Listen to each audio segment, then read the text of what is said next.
now approaching the business end of the Jamaica Premier League, which is, of course, the playoffs involving the top 6 teams in the regular season, engaging in a knockout round, culminating in semifinals and a grand finale to decide the league champions of Jamaica. And look, we've gone full circle with the pros and cons of this current format.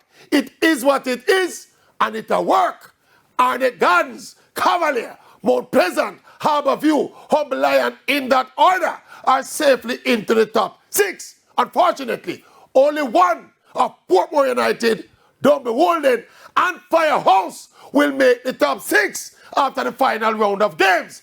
One of the things about this format, though, is that the top 6 teams literally have to now play a different tournament.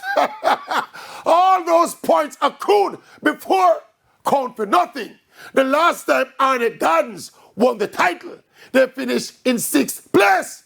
Harbourview just barely made the top 6 last season before going on to win it all.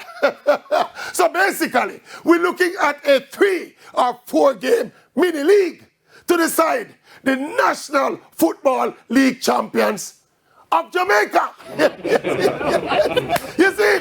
We love it.